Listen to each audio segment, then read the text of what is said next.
ago, my life had collapsed around me. I'd worked myself into exhaustion. My father died suddenly, and my relationships were in turmoil. Little did I know at the time, out of my greatest despair was to come the greatest gift.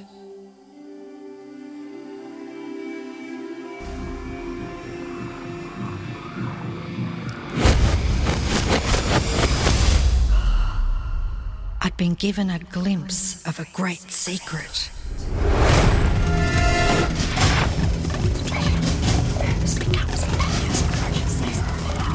I began tracing the secret back through history.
I couldn't believe all the people who knew this.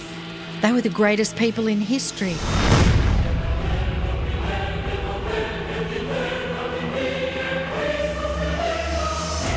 Why doesn't anyone know this? All I wanted to do was share the secret with the world. I began searching for people alive today who know the secret. One by one, they began to emerge.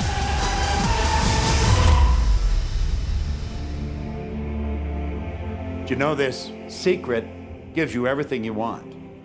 Happiness, health, and wealth. You can have, do, or be anything you want. We can have whatever it is that we choose. I don't care how big it is. What kind of a house do you want to live in? Do you want to be a millionaire? What kind of a business do you want to have? Do you want more success? What do you really want? I've seen many miracles take place in people's lives. Financial miracles, miracles of physical healing, mental healing, healing in relationships.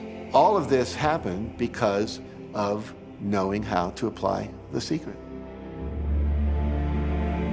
This is the great secret of life.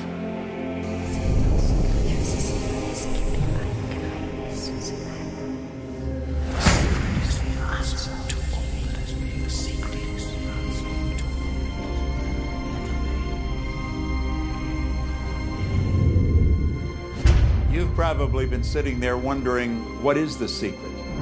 I'll tell you how I have come to understand it. We all work with one infinite power. We all guide ourselves by exactly the same laws. The natural laws of the universe are so precise that we don't even have any difficulty building spaceships. We can send people to the moon, and we can time the landing with the precision of a fraction of a second. I don't care if you're in India, if you're in Australia, New Zealand, Stockholm, or London, or Toronto, or Montreal, or New York. We're all working with one power, one law. It's attraction.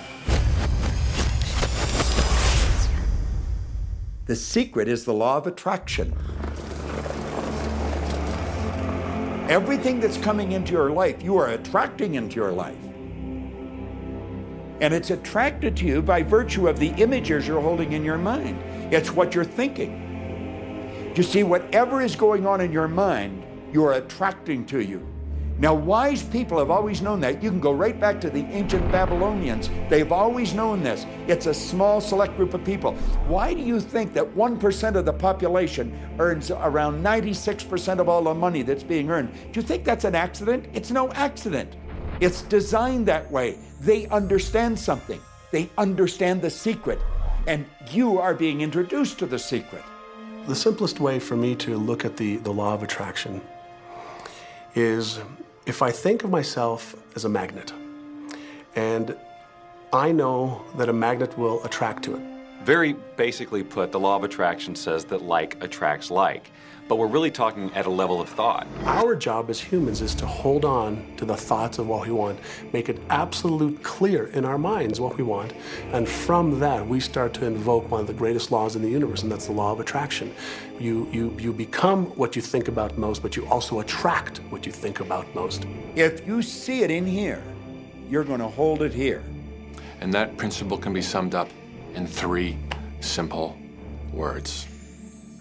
Thoughts become things. What most people don't understand is a thought has a frequency. Every thought has a frequency. We can measure a thought. And so if you're thinking that thought over and over and over again, or if you're imagining in your mind, okay, having that brand new car, having the money that you need, building that company, finding your soulmate, if you imagine what that looks like, you're emitting that frequency on a consistent basis. Thoughts are sending out that magnetic signal that is drawing the parallel back to you. See yourself living in abundance, and you will attract it. It always works. It works every time with every person. Here's the problem. Most people are thinking about what they don't want, and they're wondering why it shows up over and over and over again. The law of attraction doesn't care whether you perceive something to be good or bad, or whether you don't want it or whether you do want it. It's responding to your thoughts. So if you're sitting there looking at a mountain of debt, feeling terrible about it, that's the signal you're putting out into the universe. Wow, I feel really bad because of all this debt I've got. You're just affirming it to yourself. You feel it on every level of your being. That's what you're going to get more of.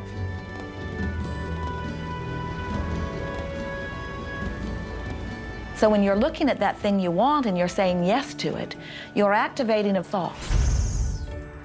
And the law of attraction is responding to that thought and bringing you things that match that. But when you are looking at something that you do not want and you shout no at it, you're actually not pushing it away. Instead, you're activating the very thought of what you do not want, and now law of attraction is lining those things up for you also. This is a universe that is based upon attraction. Everything is about attraction. The law of attraction is always working. Whether you believe it or understand it or not, it's always working.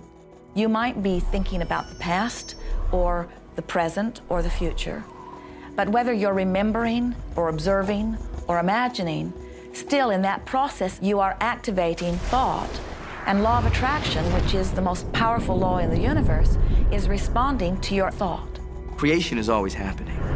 Every time an individual has a thought or a prolonged, chronic way of thinking, they're in the creation process. Something is going to manifest out of those thoughts. Law of attraction says, we'll give you whatever it is you say and focus on. And so if you're complaining about how bad it is, what you're creating is more of how bad it is. Oh, look! I got that!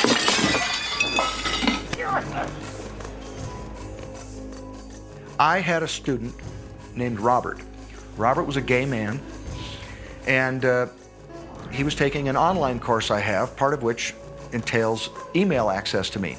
And he outlined all of the grim realities of his life. In his job, all the people ganged up on him. And it was constantly stressful because of how nasty they were with him. When he walked down the street, he said every block he was accosted by homophobic people who wanted to abuse him in some way. He was wanting to become a stand-up comedian. And when he went out and did a stand-up comedy job, everybody heckled him about being gay. And his whole life was one of a lot of unhappiness and misery, and it all focused around this idea of being attacked because he was gay. I began to teach him that he was focusing on what he did not want. I directed him back to his email that he sent me and said, read it again. Look at all the things you do not want that you're telling me about. And I can tell you're very passionate about this. When you focus on something with a lot of passion, it makes it happen even faster. And then he really started taking this thing about focusing on what you want to heart. And he began really trying it. What happened within the next 6 to 8 weeks was absolutely a miracle. He said that all the people in his office that had been harassing him either transferred to another department, quit working at the company, or started totally leaving him alone, and he began to love his job.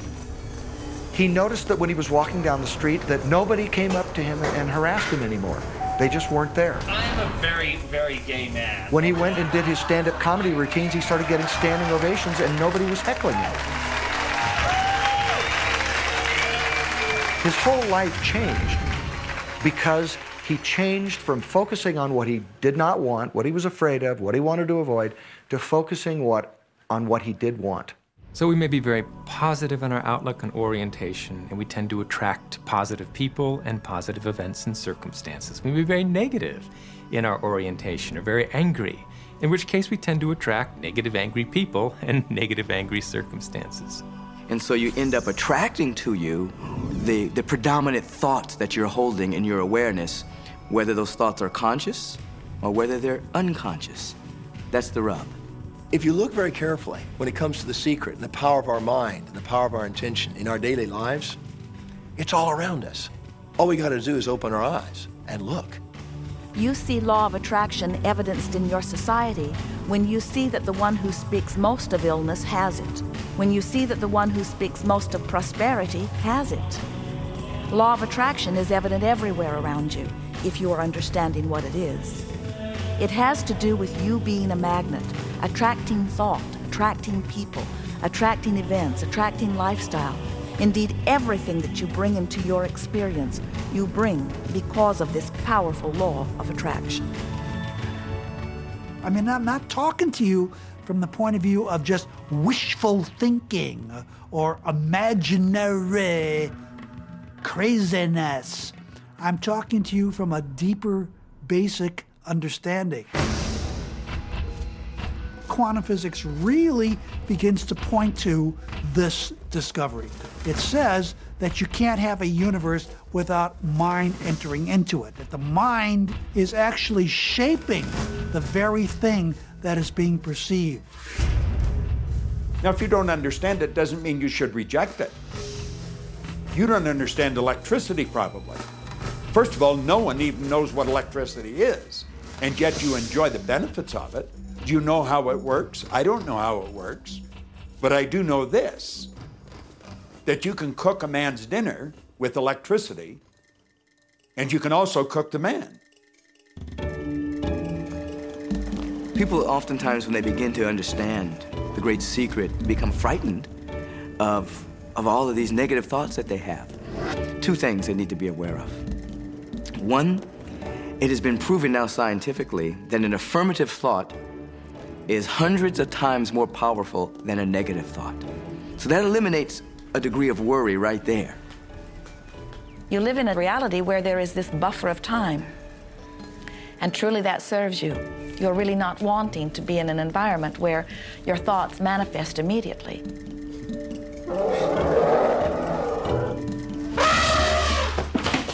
The evidence is long in coming, and that is really a good thing. So you want to become aware of your thoughts, you want to choose your thoughts carefully, and you want to have fun with this, because you are the masterpiece of your own life. You are the Michelangelo of your own life. The David that you are sculpting is you, and you do it with your thoughts. The leaders in the past who had the secret wanted to keep the power and not share the power. So they kept people ignorant of the secret. People went to work, they did their job, they came home. They were on a treadmill with no power because the secret was kept in the few. We live in a universe in which there are laws. Just as there's a law of gravity, if you fall off a building, it doesn't matter whether you're a good person or a bad person, you're gonna hit the ground.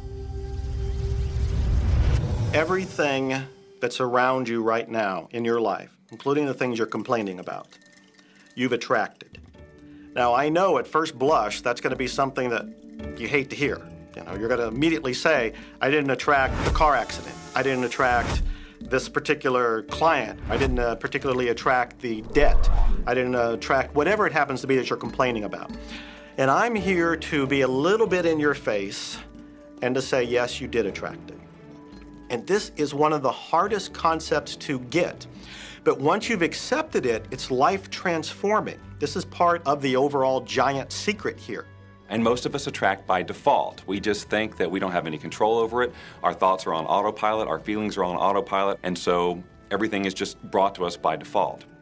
Now, if this is your first time to hear this, it may feel like, oh, I have to now monitor my thoughts. This is going to be a lot of work. It will seem like that at first, but that's where the fun begins. We do not encourage that you try to monitor your thoughts. That will sort of make you crazy. There are so many thoughts coming to you from so many different directions about so many different subjects.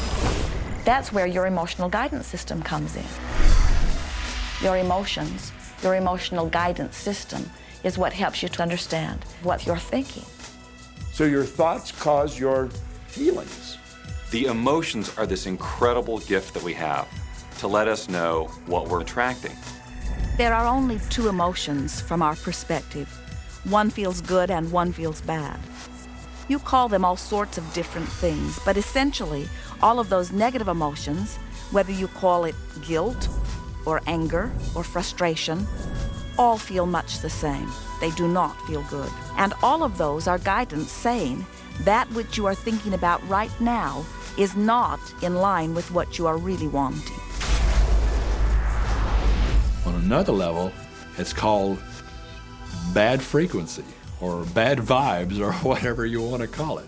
The one that feels good, that feeling of hope or happiness or love, that good feeling, that positive emotion, is guidance saying that which you are thinking right now is in alignment with what you are wanting. So it's really so simple. It's right there. The answer is, what am I attracting right now? Well, how do you feel? I feel good. Well, good. Keep doing that. Our feelings are a feedback mechanism to us about whether we're on track or not, whether we're on course or off course. The better you feel, the more in alignment you are.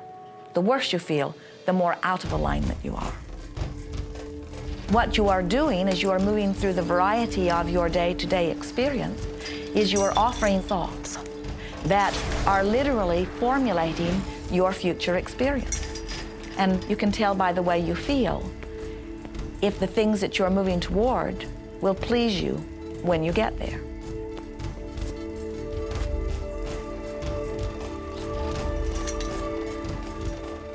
Whatever it is you are feeling is a perfect reflection of what is in the process of becoming.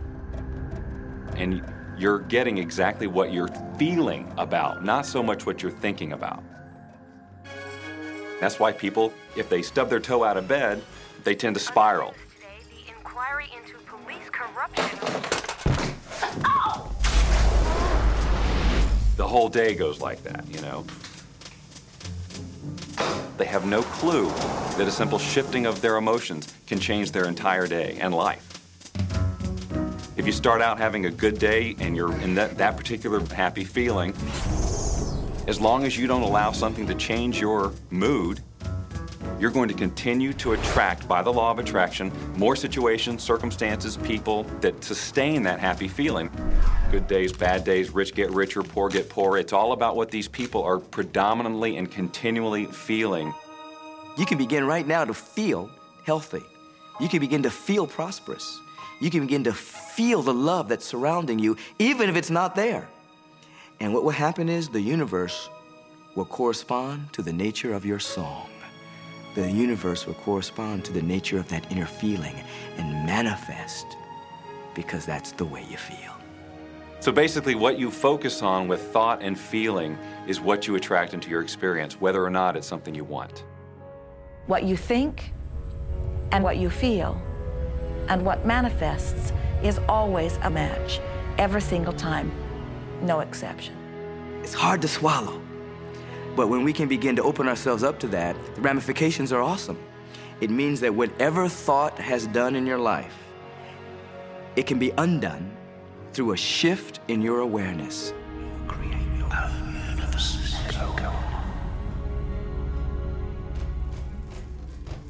It's really important that you feel good, because this feeling good is what goes out as a signal into the universe and starts to attract more of itself to you. So the more you can feel good, the more you will attract the things that help you feel good, and it'll keep bringing you up higher and higher. When you're feeling down, do you know that you can change it like that? Put on a beautiful piece of music. Start singing. That'll change your emotion. Or think of something beautiful. Think of a baby. Maybe one you love. And dwell on it. Really keep that thought in your mind. Block everything out but that thought. I guarantee you'll start to feel good. This principle applies to your family pet, for instance, which I believe are wonderful because they put you in a great emotional state. When you feel love for your pet, that's a great state of love. It's going to bring goodness into your life. What a gift that is. And when you begin to get the hang of this, when you begin to guide your thoughts based upon the way they feel, and you begin to notice the correlation between what you're feeling and thinking and what's coming back to you, before you know it, you will know that you are the creator of your own reality. And those who are watching from a distance will stand in amazement at the perfect life you live. Since I learned the secret and started applying it to my life has truly become magical. I think the kind of life that everybody dreams of, and I live on a day-to-day basis. I live in a $4.5 million mansion. I have a wife to die for. I get to vacation in all the fabulous spots of the world. I've climbed mountains, I've explored, I've been on safaris. And all of this happens and continues to happen because of knowing how to apply the secret. Life can be absolutely phenomenal, and it should be, and it will be, when you start using the secret.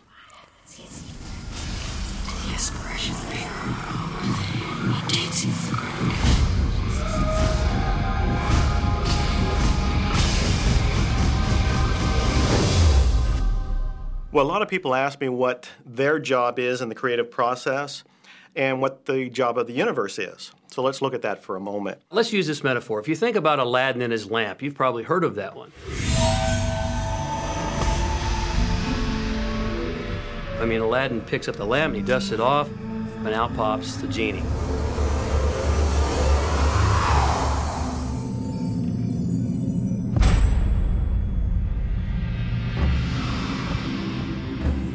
And the genie always says one thing. Your wish is my command. If you trace the story back to its origins, you know, we now think that there's 3 wishes, but if you trace the story back to its origins, there's absolutely no limit whatsoever to the wishes. Think about that one. Now, let's take this metaphor and blow it out and apply it to you in your life. Remember, Aladdin is the one who always asks for what he wants. Then you've got the universe at large, which is this grand genie, and traditions, you know, have called it so many different things. Your holy guardian angel, your higher self. I mean, we could put any label on it, and you choose the one that works best for you. But every tradition has told us there's something bigger than us. And the genie always says one thing. Your wish is my command. So we like to say to you that the creative process is a 3-step process. Step 1 is you must ask for what you want. You do not need to use words to ask. In fact, the universe is not even hearing words from you. The universe is responding completely to your thought.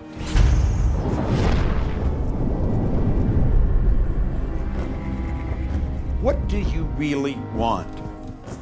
Sit down and write it out on a piece of paper. Write it in the present tense. You might begin by writing, I am so happy and grateful now that, and then explain how you want your life to be in every area. And this is really fun.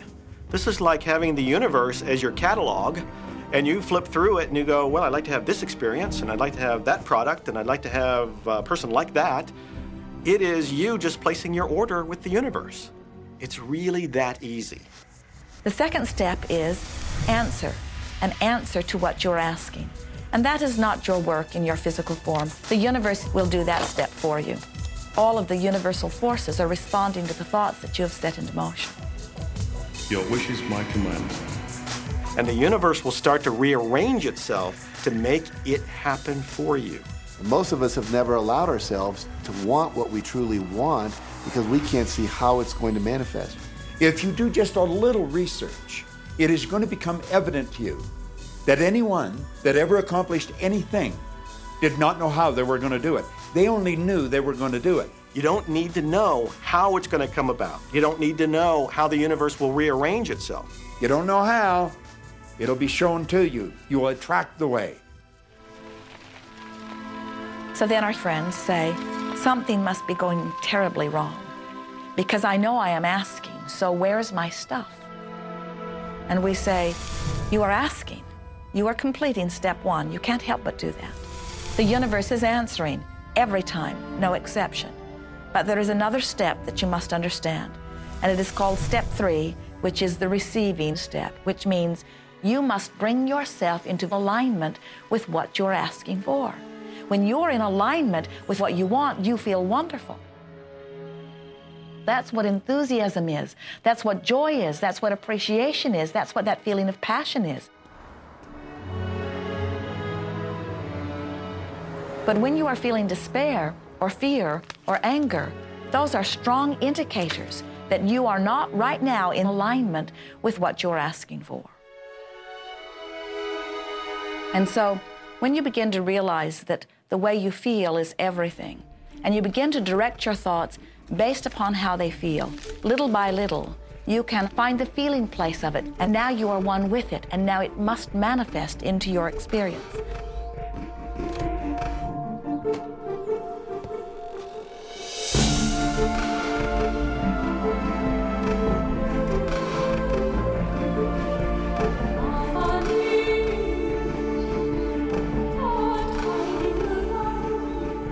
And when you turn that fantasy into a fact, you're in the position to build bigger and better fantasies. And that, my friend, is the creative process.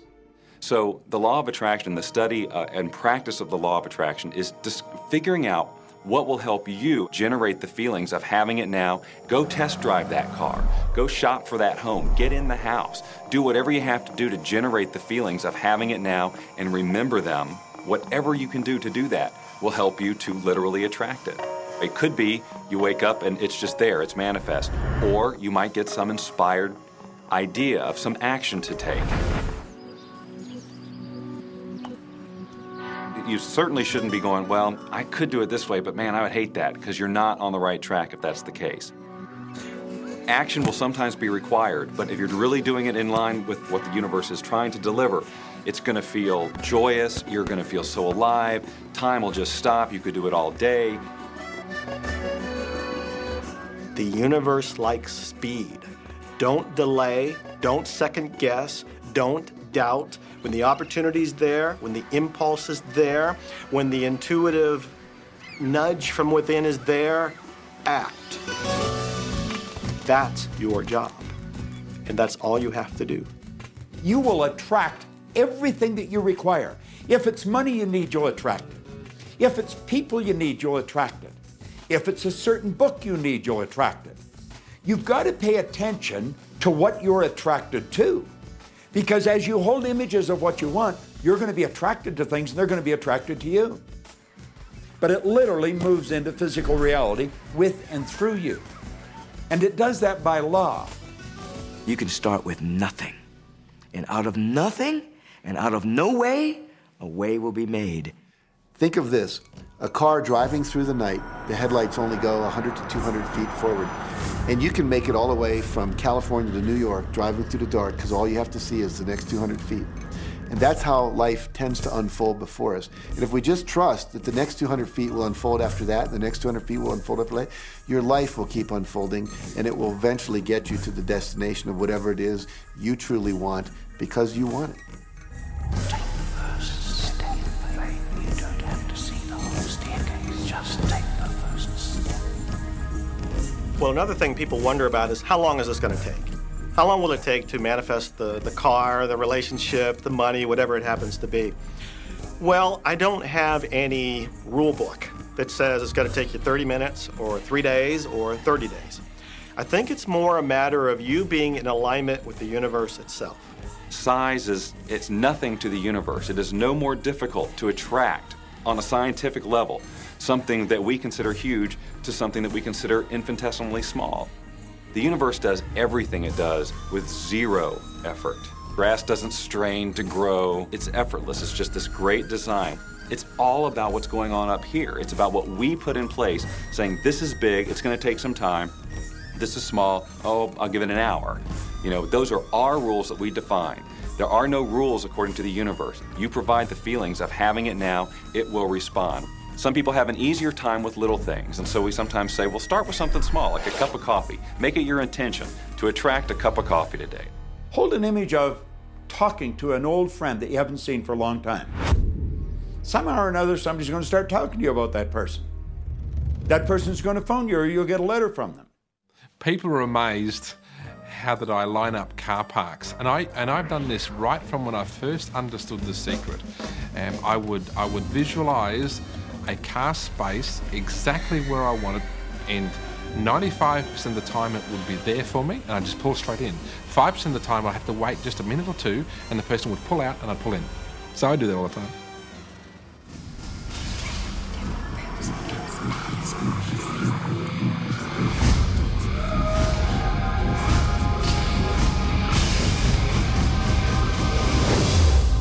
A lot of people feel stuck or in prison or confined by their current circumstances.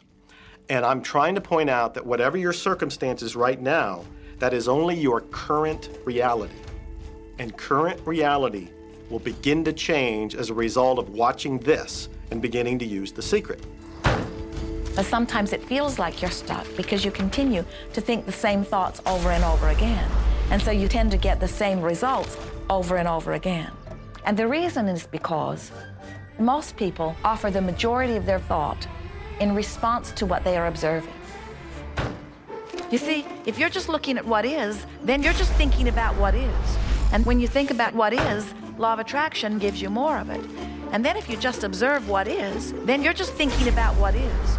And law of attraction gives you more of what is. And then if you just observe what, we've been over this, haven't we? You have to find a way that you are approaching what is through a different vantage point. Most people look at their current state of affairs and they say, this is who I am. That's not who you are. That's who you were. You see, if you look at your current state of affairs right now, let's say, for instance, that you don't have a lot of money in your bank account, or you don't have the relationship that you want, or your health and fitness isn't up to par. That's not who you are. That's the residual outcome of your past thoughts and actions. So we're constantly living in this residual, if you will, of the thoughts and the actions we've taken in the past. When you look at your current state of affairs and define yourself by that, then you doom yourself to have nothing more than the same in the future. All that we are is the result we have thought. Okay, what can you do right now to begin to turn your life around? I'll tell you 2 or 3 things. Start making a list of things to be grateful for. Start with that, because this shifts your energy. It starts to shift your thinking. Where before this exercise, you might be focusing on what you don't have, and you might be focusing on your complaints, and you might be focusing on whatever the problems are. When you do this exercise, you start to go in a different direction. You start to be grateful for all the things that you feel good about. Gratitude is absolutely the way to bring more into your life. Every man knows that when his wife's appreciating him for the little things he does, what does he want to do? He wants to do more. It's always about appreciation. It pulls things in. It attracts support. I've said for many years that whatever we think about and thank about, we bring about. Because that's that feeling that you have to have, you know. And so for me, it's been such a powerful exercise every morning to get up and say thank you. Every morning when my feet hit the floor, thank you. And then I start running through what I'm grateful for as I'm going to brush my teeth and do the things I do in the morning. And I'm not just thinking about them and doing some rote routine, but I'm putting it out there and I'm feeling the feelings of gratitude.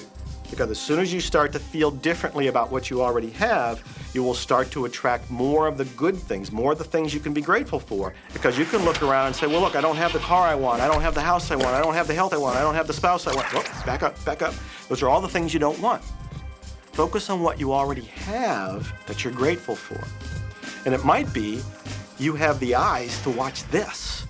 It might be the clothes that you have. Yes, you might prefer something else, and you might get something else pretty soon if you start feeling grateful for what you have. I think everybody goes through times when they say, oh man, things aren't working right, or things are going bad, and there were some things going on in my family, and I found a rock. I was just sitting here holding this rock. You might see me carrying around. I found a rock. I stuck it in my pocket, and I said, you know what? Every time I touch this rock, I'm going to think of something that I'm grateful for. And so every morning when I get up in the morning, I pick it up off the dresser, I put it in my pocket, and I go through the things that I'm grateful for. At night, what do? You empty your pocket, and there it is again. And I've had some different experiences with that. I've had some amazing experiences. I had a guy from South Africa, and he saw me drop it. He said, what is that? Well, what's that? I explained it to him, so he started calling it a gratitude rock. Gratitude rock. 2 weeks later, I got an email from him from South Africa. And he said, my son is dying from a rare disease. It's a type of hepatitis. He said, would you send me 3 gratitude rocks? Now, they're just rocks I found off the street, you know? So I said, sure. I had to make sure that the rocks were very special.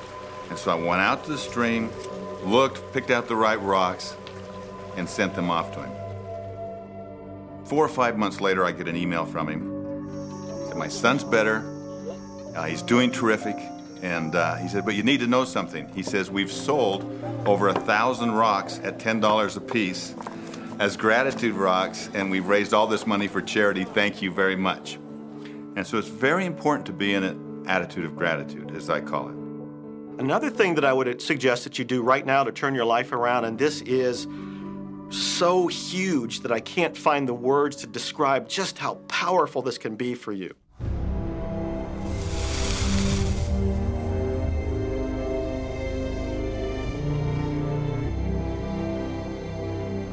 I took the visualization process from the Apollo program and instituted it during the 1980s and 90s into the Olympic program. And it was called Visual Motor Rehearsal. When you visualize, then you materialize. And the interesting thing about the mind is we took Olympic athletes and then hooked them up to sophisticated biofeedback equipment and had them run their event only in their mind. Incredibly, the same muscles fired in the same sequence when they were running the race in their mind as when they were running it on the track. How could this be? Because the mind can't distinguish whether you're really doing it or whether it's just a practice. I think if you've been there in the mind, you'll go there in the body. When you're visualizing, when you've got that picture playing out in your mind, always and only dwell upon the end result.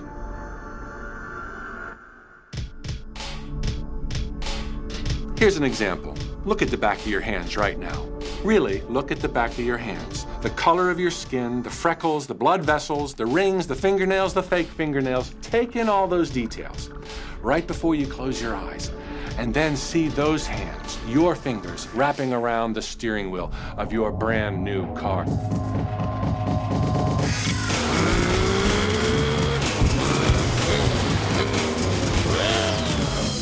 This is such a holographic experience, so real in this moment, that you don't even feel like you need the car because it feels like you already have it. It's the feeling that really creates the attraction, not just the picture or the thought. And I think for a lot of people, they think, well, if I think positive thoughts, or if I visualize having what I want, that'll be enough.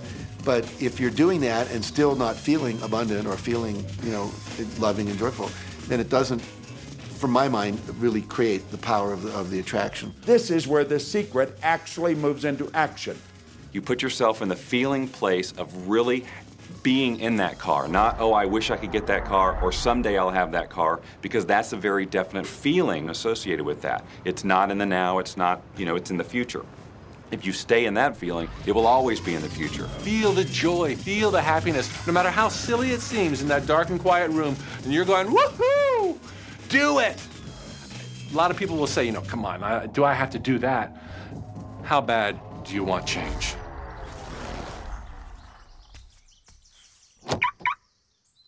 Now that feeling and that inner seeing will begin to be an open doorway through which the power of the universe will begin to express. What power I cannot say. All I know is that it exists. Our job is not to figure out the how. The how will show up out of the commitment and the belief in the what. The hows are the domain of the universe. It always knows the shortest, quickest, fastest, most harmonious way between you and your dream. If you turn it over to the universe, you will be surprised and dazzled by what is delivered to you. This is where magic and miracles happen. Well, I would say you want to do this virtually daily, but my disclaimer is this should never be a chore. What's really bottom line importance here to the whole secret is feeling good. You want to feel exhilarated by this whole process. You want to be high, happy, in tune as much as possible. The only difference between people who really are living this way and people who aren't, living in the magic of life, is that the people who are living in the magic of life have habituated ways of being. They have habituated this process, and magic happens with them wherever they go, because they remember it and they do it all the time, not as a one-time event. People hold that for a while, and they're really a champion at it. And they say, you know what, I'm fired up, I saw this program, and I'm going to change my life. And yet, results aren't showing, and beneath the surface, it's just about ready to break through. And someone will look at the surface results and go, this stuff doesn't work. And you know what? The universe says, your wish is my command. And it goes down. Knowing the law of attraction, I wanted to really put it to use and to see if it was, what would happen. And in 1995, I started to create something called a vision board, where I take something that I would want to achieve, or something that I want to attract, like a car or a watch or the soulmate of my dreams, and I'd put a picture of what I wanted up on this board called the vision board. And every day I would sit in my office and I would look up at this board and I would start to visualize. I would really get into the state of having already acquired it. And I was getting ready to move as we put all the furniture, all the boxes put into storage. And I made 3 different moves over a period of 5 years. And then I ended up in California and bought this house, renovated it for a year, and then had all the stuff brought from my former home 5 years earlier. One morning, about 7:30 in the morning, my son comes into my office, and one of the boxes that was sealed for 5 years was right at the doorstep. And my son, Keenan, was sitting on the box, banging away at the box, and I said, sweetheart, will you please stop me? I'm doing some work here. And he says, what's in the boxes, Daddy? And I said, well, honey, those are my vision boards. What's a vision board? I said, well, it's where I put all my goals up. I cut them out and I put all my goals up as something that I want to achieve in my life. And of course, at 5.5 years old, he didn't understand it. So I said, sweetie, let me just show you, because that'll be the easiest way to do it. And so I cut the box open. And when I pulled up the vision boards, there was a picture on there of a home that I was visualizing 5 years earlier. And what was shocking to me was we were living in that house, not a house like it. I had bought my dream home, renovated it, and didn't even know it. But I looked at that house, I started to cry because I was just blown away. Why are you crying? Honey, I finally understand how the law of attraction works. I finally understand the power of visualization. I finally understand everything that I've read, everything that I've worked with my whole life, the way I've built companies. It worked for my home as well. And I bought our dream home and didn't even know it. It is the preview of life's attraction. Decide what you want. Believe you can have it.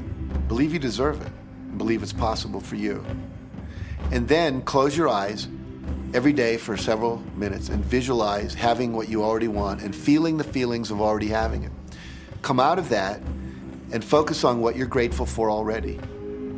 And really enjoy it, okay? And then go into your day and release it to the universe and trust that the universe will figure out how to manifest it.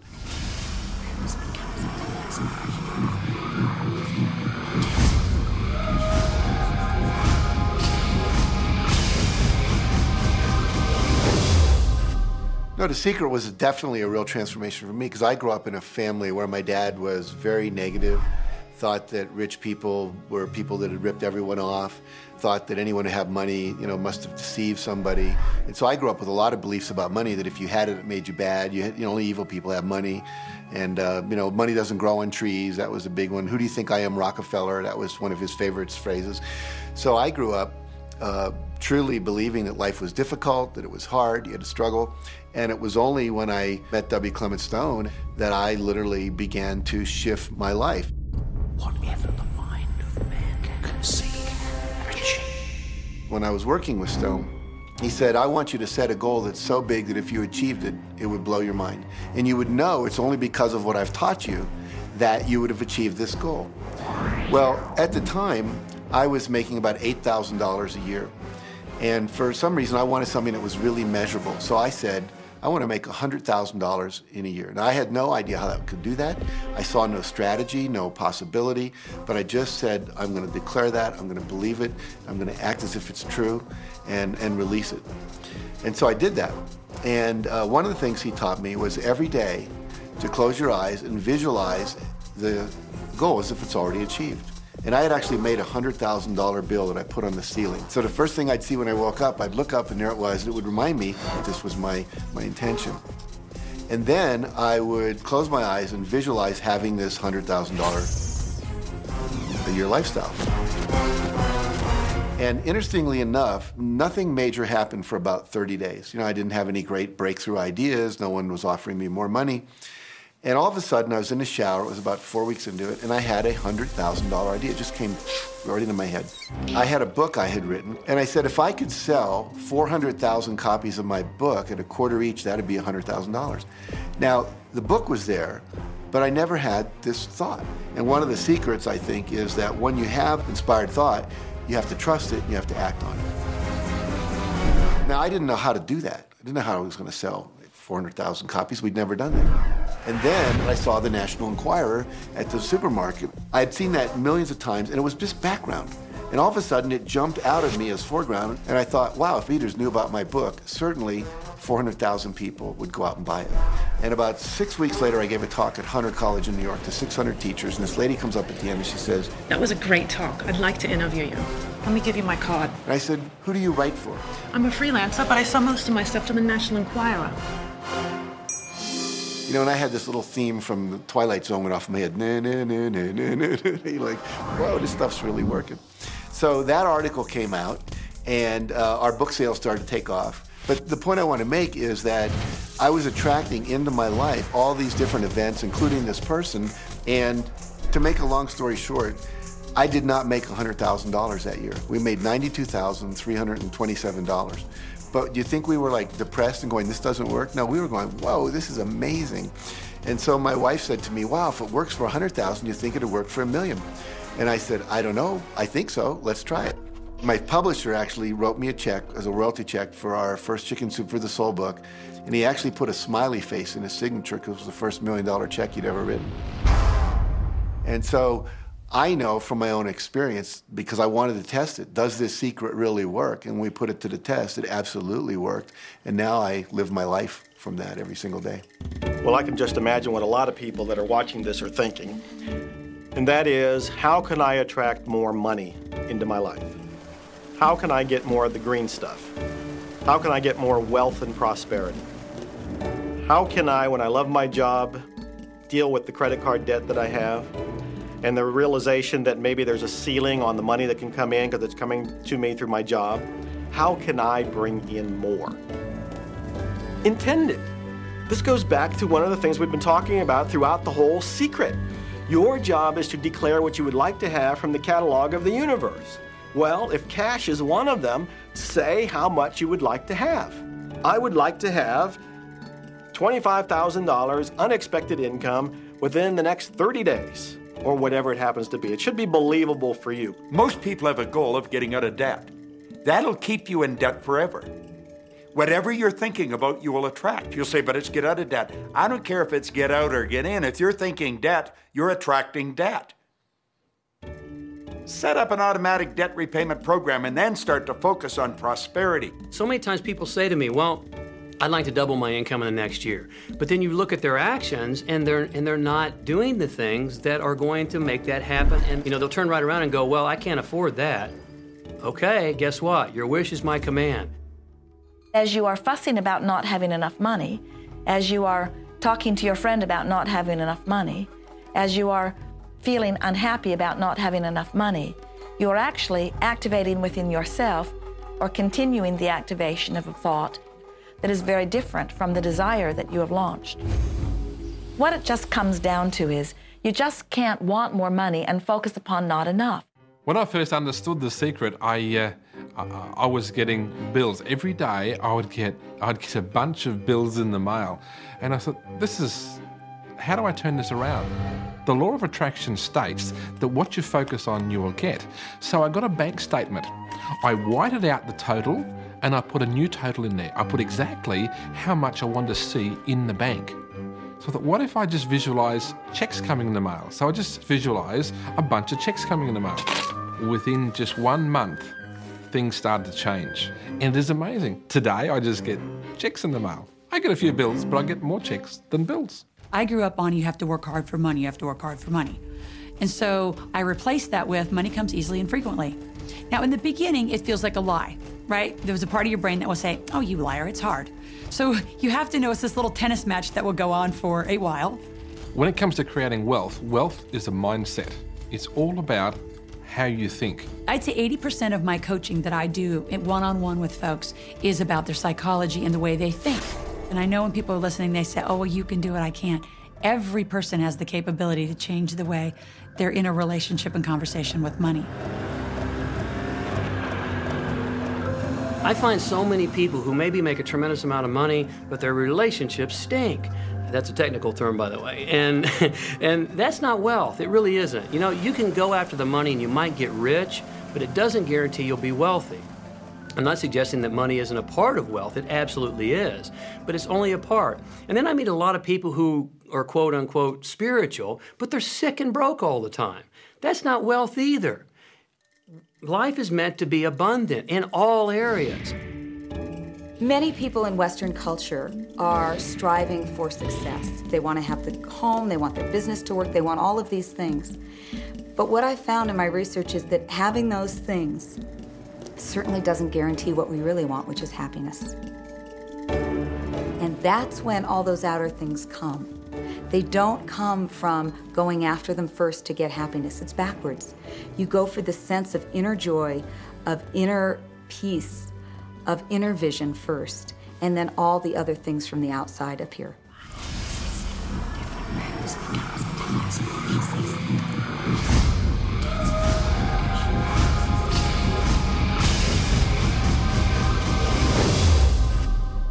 The secret means for me actually that we are creators of our universe, and that every wish of what we want to create will manifest in our life. Therefore, it's very important what you wish, what your thoughts are, what your feelings are, because it will manifest. Now, one day I went into somebody's home, and he was an art director of a very famous film producer. And in every corner, he had this beautiful image of a woman, a naked woman dressed with a fabric, kind of doing this, kind of saying, oh, I don't look at you, I don't see you, And I said, I think you have trouble in your romance. Are you a clairvoyant or something? No, but look, 7 places you have exactly that woman. But I love that kind of painting. I painted it myself. That's even worse, I said, because you put all your creation and your creativity in it. Now, he's this gorgeous-looking man. He has all these actresses around him because that's the work he does. He doesn't get romance. I said, what do you want? Well, I want to date 3 women a week. Okay, paint yourself with 3 women and hang it in every corner.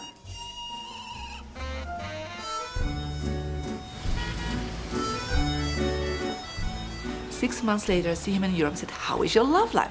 Great. They just call me. They all want to date me. Because that's your wish. Now I have like 3 dates a week. They're fighting over me. Good on you. But I really want to stabilize a little bit. I want marriage, and I want romance. Well, paint it, okay? So he painted a beautiful romantic relationship. And a year later, he got married and is very happy.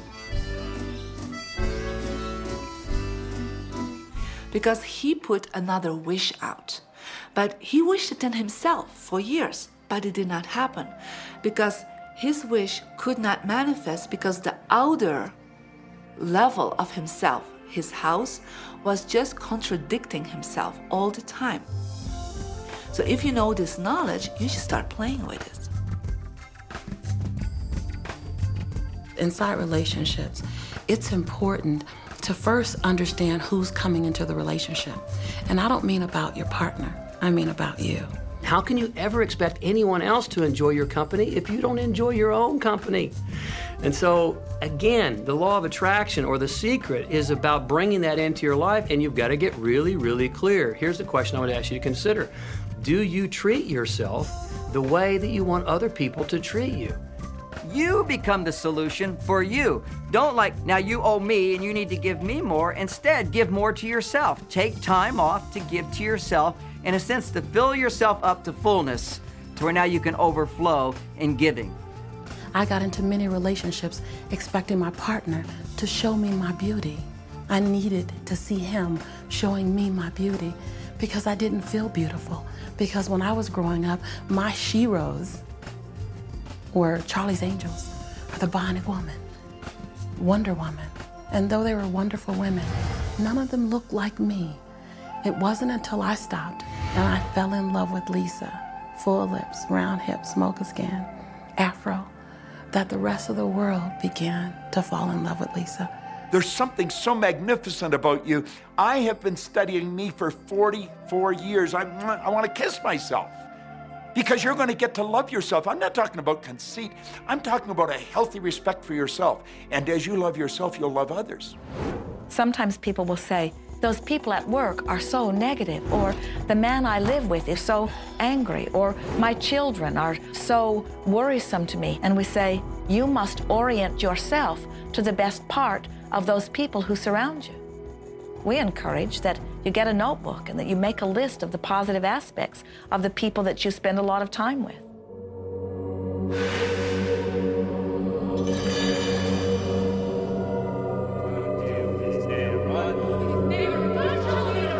There could be someone that you have a terrible experience with, a terrible relationship with.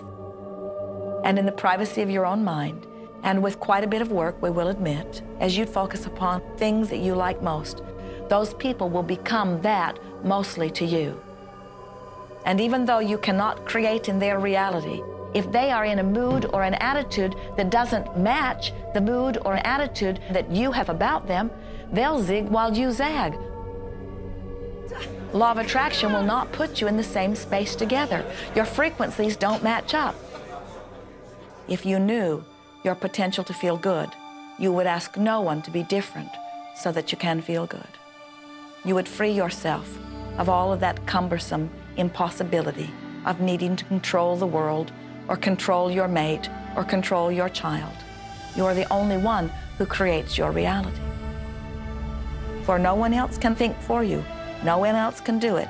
It is only you. Every bit of it you.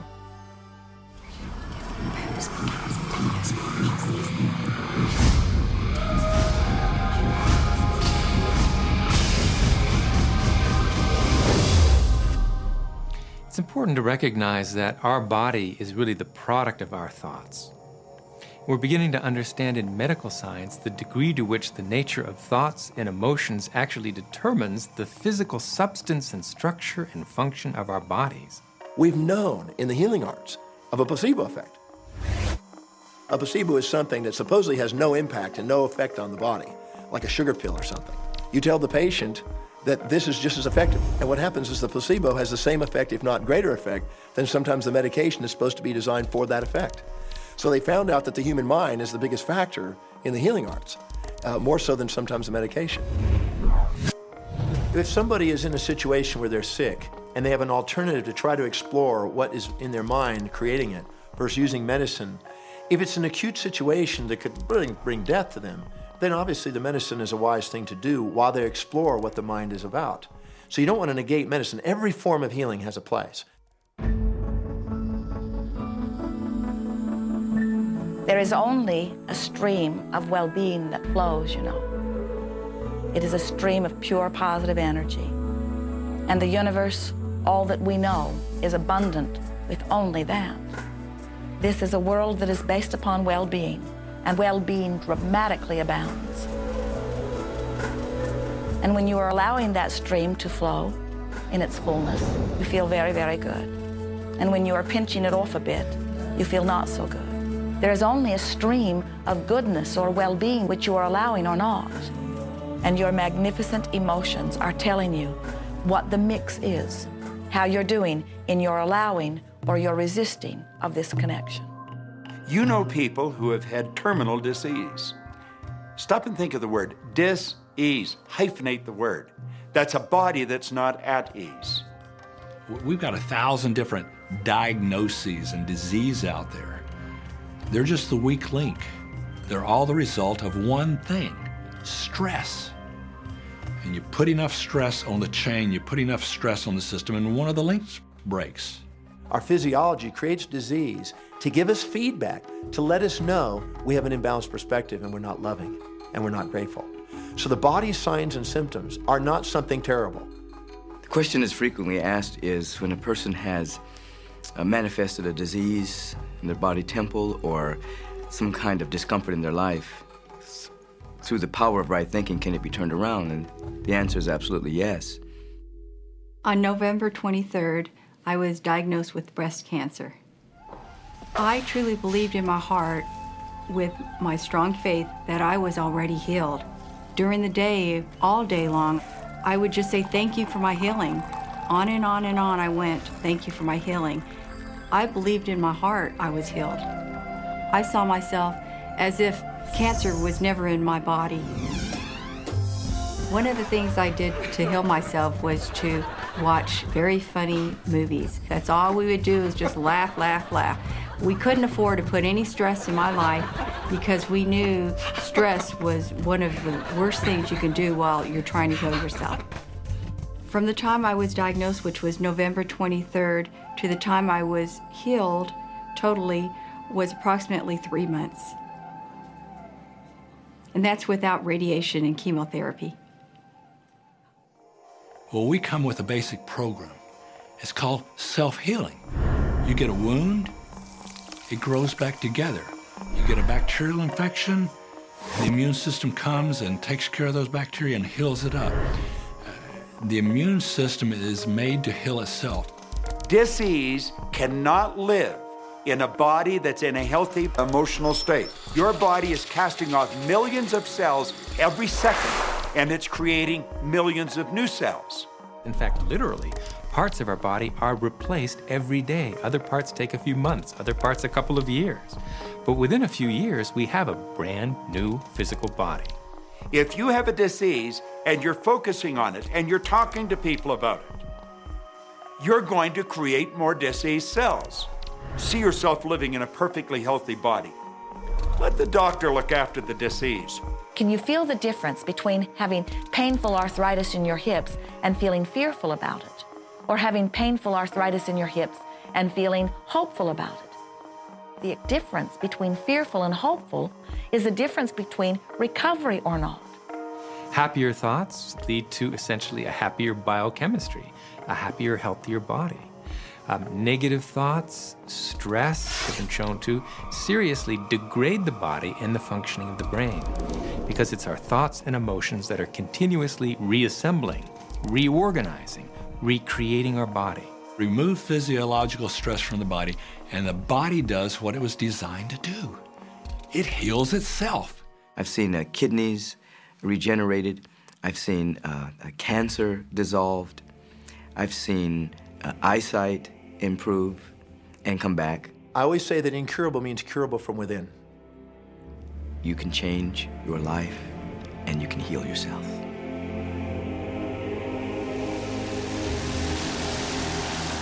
Well, my story begins on March 10, 1981. It really changed my whole life. It was the day I'll never forget.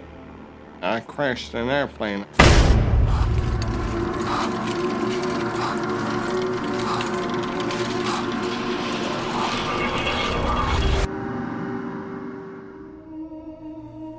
I ended up in the hospital completely paralyzed. My spinal cord was crushed. I broke the first and second cervical vertebrae.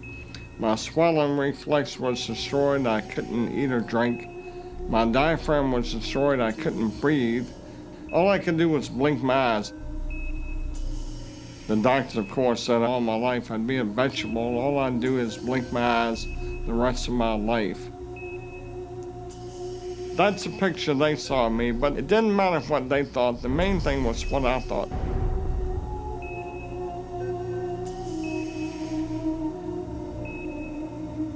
I picture myself being a normal person again, walking out of that hospital. The only thing I had to work with in the hospital was my mind. As long as you have your mind, you can put things back together again. I was hooked to a respirator, and they said I'd never breathe on my own again because my diaphragm was destroyed. But this little voice kept saying to me, breathe deep, breathe deep.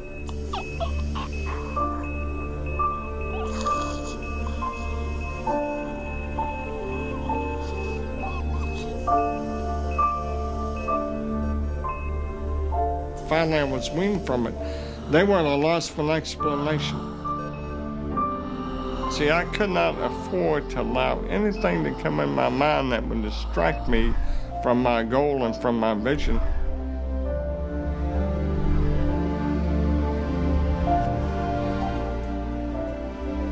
Well, I set a goal to walk out of the hospital on Christmas. That was my goal.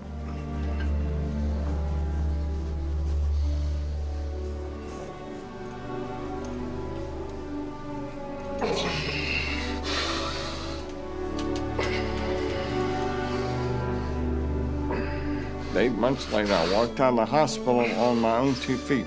They said it couldn't be done. That's a day I will never forget.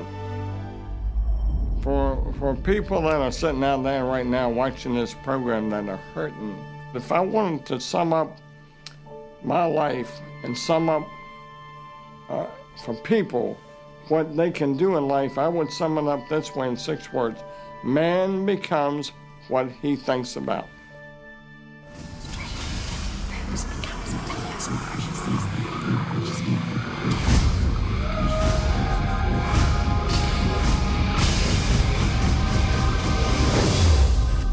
We notice that there are so many people who are living life in a very conditional way. They look out and they see things that are wonderful and they say, yes, we want more of those. We would vote for that. We would support that with our time and energy and money.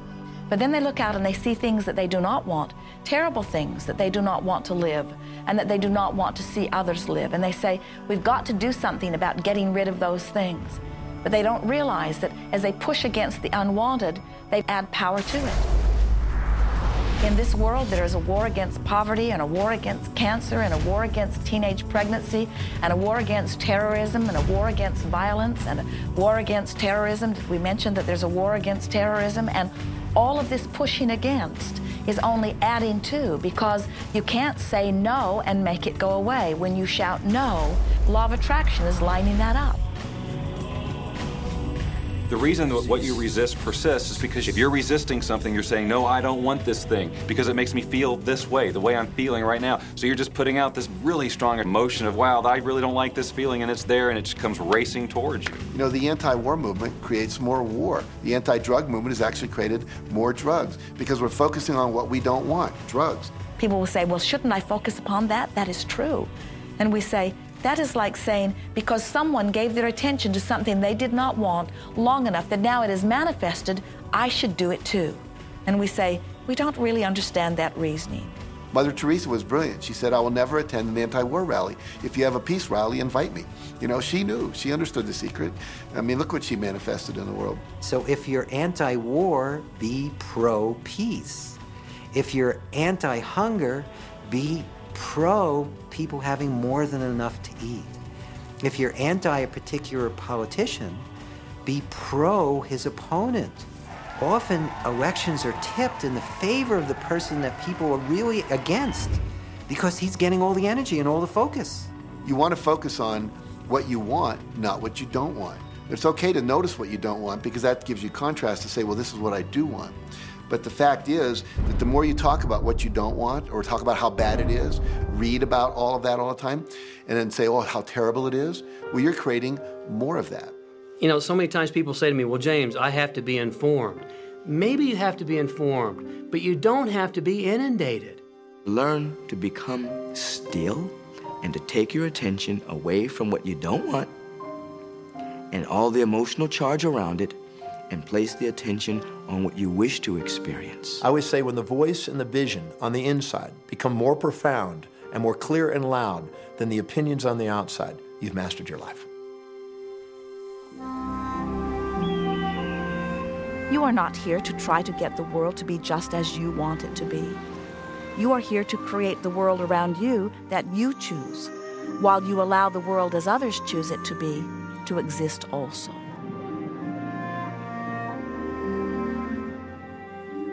One of the questions I get almost all the time, and it's probably on somebody's mind right now if it's not on yours, and that's the idea that, well, if everybody uses The Secret and they all treat the universe like a catalog, aren't we going to run out of stuff? Won't everybody just make a run for it and bust the bank?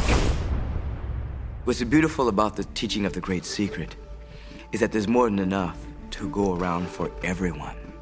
There is a lie that acts like a virus within the mind of humanity. And that lie is there's not enough good to go around. There's lack, and there's limitation, and there's just not enough. That lie has people living in fear, greed, stinginess, and those thoughts of fear, greed, stinginess, and lack become their experience. So the world has taken a nightmare pill. Now the truth is, there's more than enough good to go around. There's more than enough creative ideas. There's more than enough power. There's more than enough love. There's more than enough joy. All of this begins to come through a mind that is aware of its own infinite nature.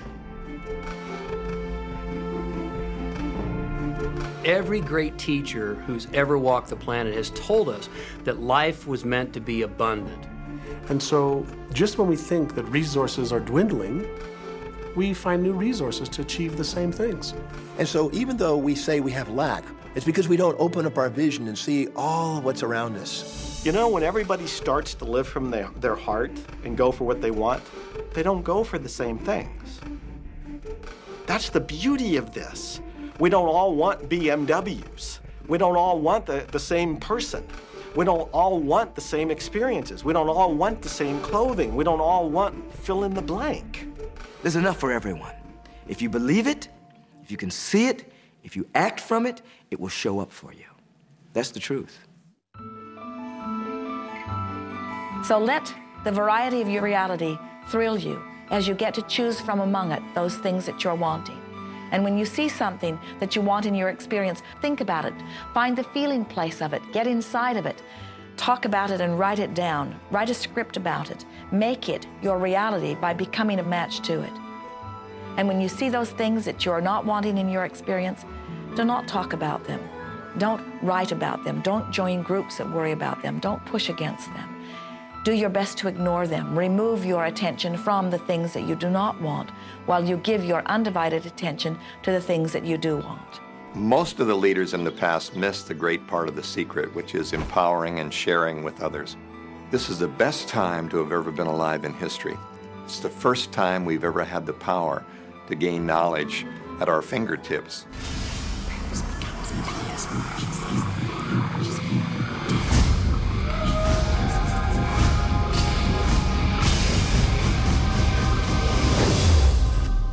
When we look around us, even at our own bodies, what we see is the tip of the iceberg.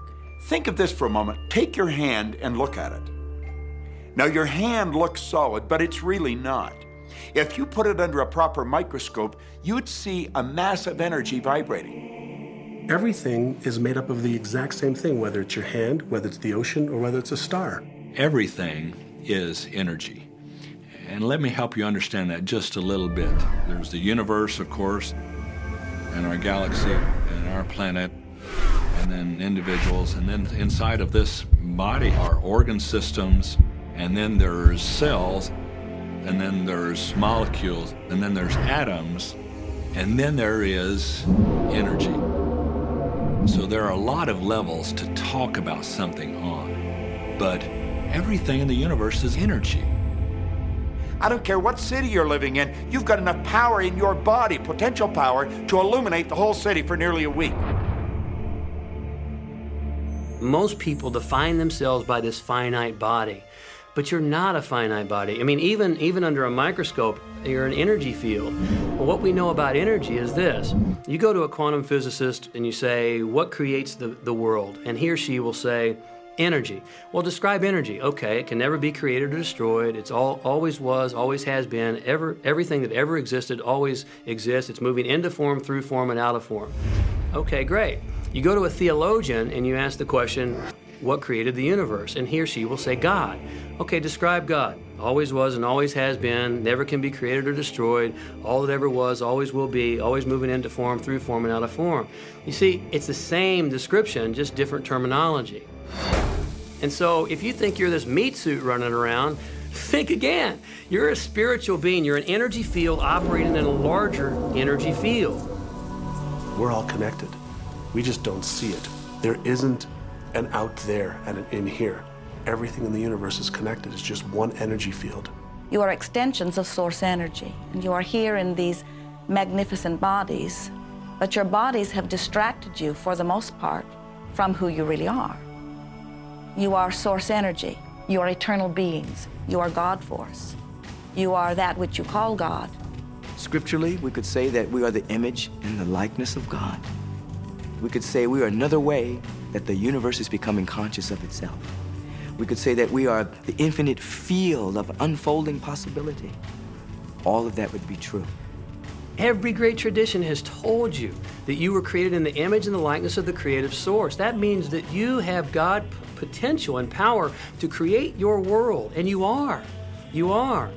And maybe you've created things to this point that are wonderful and worthy of you, and maybe you haven't. The question I'd ask you to consider is, do the results you have in your life, are they what you really want? And are they worthy of you? If they're not worthy of you, then when would now be the right time to change those? Because you have the power to do that. The power is broken. Is under control. You know, a lot of people feel like they're victims in life, and they'll often point to past events, perhaps growing up with an abusive parent or in a dysfunctional family. And I would add as a parenthesis here that most psychologists believe that about 85% of families are dysfunctional. So it's like all of a sudden you're not so unique. My parents were alcoholics, my dad abused me, my mother divorced him when I was 6. From the age of 13 to 18, I was involved in street gangs. I had a severe motorcycle accident. I was homeless at one point in Dallas. I lived in poverty for 15 years in Houston. When I was a child, I had learning difficulties, and I was considered learning disabled, and I was told I would never read, write, or communicate, never amount to anything, not go very far in life. I mean, that's almost everybody's story in some form or not. So that's just called so what. The real what is, what are you going to do now? What do you choose now? Because you can either keep focusing on that or you can focus on what you want. And when people start focusing on what they want, what they don't want falls away. And that part expands and the other part disappears.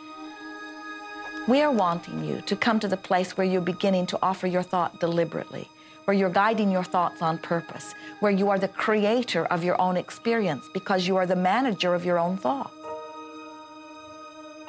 The beautiful thing about the law of attraction is that you can begin where you are, and you can begin to think, real thinking, and you can begin to generate within yourself a feeling tone of harmony and happiness. The law will begin to respond to that.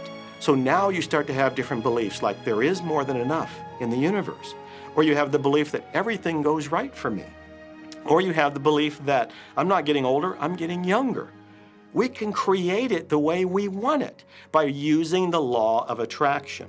And you can break yourself free from your hereditary patterns, cultural codes, social beliefs, and prove once and for all that the power within you is greater than the power that's in the world. Some of you may be thinking, well, that's very nice, but I can't do that, or she won't let me do that, or he'll never let me do that, or I haven't got enough money to do that, or I'm not strong enough to do that, or I'm not rich enough to do that, I'm not. Every single I'm not is a creation. Whether you can or you can't, you are right. Are there any limits to this? Absolutely not. We are unlimited beings. We have no ceiling. The capabilities and the talents and the gifts and the power that is within every single individual on this planet is unlimited.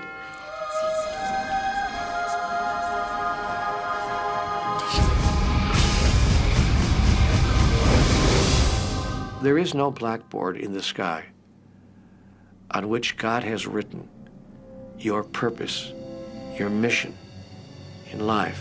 There's no blackboard in the sky that says, Neil Donald Walsch, a handsome guy who lived in the first part of the 21st century, who, then there's a blank, and all I have to do to really understand what I'm doing here, why I'm here, is to find that blackboard and find out what God really has in mind for me. But the blackboard doesn't exist. So your purpose is what you say it is. Your mission is the mission you give yourself. Your life will be what you create it as, and no one will stand in judgment of it now or ever. It took a lot of years for me to get this, because I grew up very much with this idea that, there was something I was supposed to do, and if I wasn't doing it, I was like, God wouldn't be happy with me, When I really got that my primary aim was to feel and experience joy, then I began to do only those things which brought me joy. We have a saying, if it ain't fun, don't do it, Joy, love, freedom, happiness, laughter. That's what it is. And if you've just experienced joy sitting there and meditating for an hour, by golly, do that. If you experience joy eating a salami sandwich, then do that. When I pet my cat, I'm in a state of joy. When I walk in nature, I'm in a state of joy. So I want to constantly put myself in that state. And when I do that, then all I have to do is have the intention of what I want, and what I want manifest. So inner happiness actually is the fuel of success. Anything that makes you feel good is always going to be drawing in more. You are listening to this right now. It's you that drew this into your life. It's your choice whether you want to take it and utilize it. If it feels good, if it doesn't feel good, then let it go. Find something that feels good, that resonates with your heart.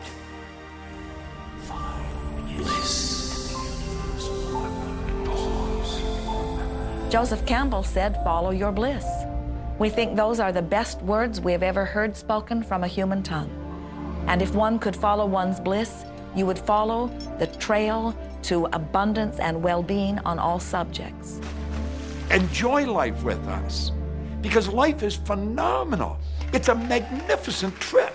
You will live in a different reality, a different life, and people will look at you and say, "What do you do different than me?" Well, the only thing that is different is that you work with the secret.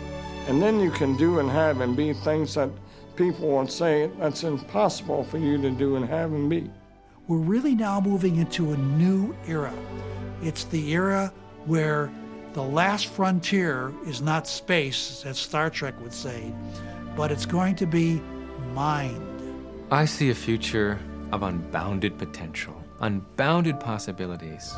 Remember, we're using at most 5% of the potential of the human mind. 100% human potential is the result of proper education. So imagine a world where people were using their full mental and emotional potential.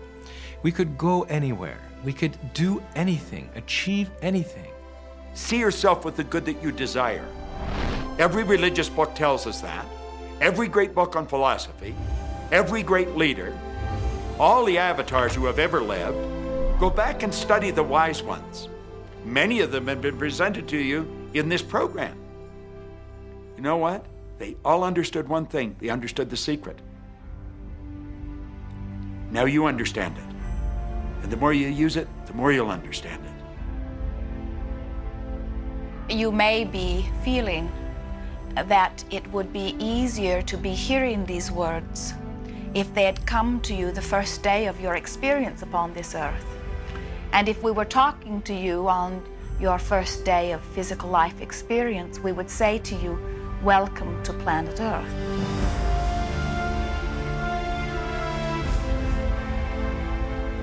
There is nothing that you cannot be or do or have. You are a magnificent creator, and you are here by your powerful and deliberate wanting to be here. Go forth, giving thought to what you are wanting, attracting life experience to help you decide what you want, and once you have decided, giving thought only unto that. Most of your time will be spent collecting data that will help you decide what it is you want. But your real work is to decide what you want and then to focus upon it. For it is through focusing upon what you want that you will attract it. That is the process of creating. I believe that you're great, that there's something magnificent about you. Regardless of what has happened to you in your life, regardless of how young or how old you think you might be, the moment you begin to think properly, there's something that is within you, there's power within you that's greater than the world, it will begin to emerge. It will take over your life. It will feed you. It will clothe you. It will guide you, protect you, direct you, sustain your very existence if you let it. Now that is what I know for sure.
About this. Have fun with it. There is nothing you are supposed to do, only that which you want.